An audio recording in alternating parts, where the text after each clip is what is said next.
அரசியல் களம் பார்த்துருக்க எல்லாருக்குமே வணக்கம். இப்போ காளியம்மாள் அவர்கள் நாம் தமிழர் கட்சி விட்டு விலகிட்டாங்க. அவங்க விலகிடுவாங்க அப்படின்றது தெரியும். அதிகாரப்பூர்வமான செய்திகள் எதுவும் வராத வரைக்கும் அவங்க இருப்பாங்கன்ற நம்பிக்கை இருந்துச்சு. இந்த நிலையில் காளியம்மாள் அக்கா இப்போ விலகியிருக்காங்க.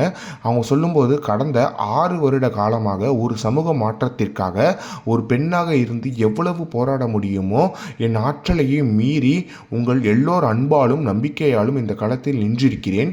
எனினும் காலத்தின் சூழல் உயிராக எண்ணி வழிநடந்த நாம் தமிழர் கட்சி எனும் இந்த பாதை இத்துடன் முடித்து வைக்கப்படுகிறது என்பதை மிகவும் வருத்தத்துடன் கனத்த இதயத்துடனும் தெரிவித்துக் கொள்கிறேன்.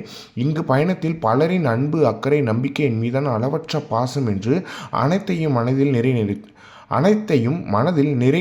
நிலைநிறுத்தியுள்ளேன். என்னுடன் இத்தனை நாட்களாக உண்மையுமாய் உறவாய் பழகிய பயணித்த களத்தின்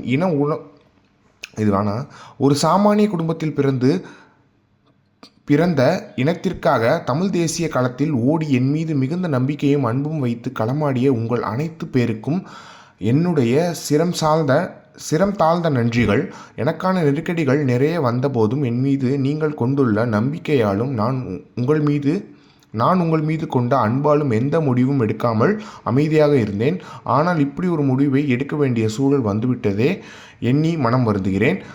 அவ்வாறு அவதூறு வெறும் வார்த்தைகள் தானே என்று நினைத்து அவதூறுகள் வெறும் வார்த்தைகள் தானே என்று எண்ணி அள்ளி தெளிப்பவர்களுக்கு மத்தியில் என் மீது அளப்பரிய அன்பு கொண்ட நேசிக்கிற உங்கள் அத்தனை பேருக்கும் நான் என்றென்றும் கடமைப்பட்டவனாக இருப்பேன்.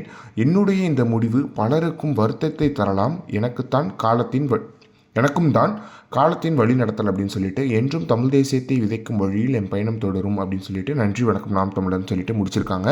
இவங்க நாம் தமிழர் கட்சியிலேருந்து விலகிட்டாங்க. ஓகே, ஆனால் சீமானவர்களால் தான் காளியம்மாள்ன்ற ஒருத்தர் தெரிய வந்தாங்க. அந்த காளியம்மாள் ஏன் சீமானன்ற வார்த்தையை பயன்படுத்தலை, ஏன் எங்கள் அண்ணனுக்கு நன்றிகள் அப்படின்னு சொல்லிட்டு பயன்படுத்தலை அப்படின்றது தெரியல.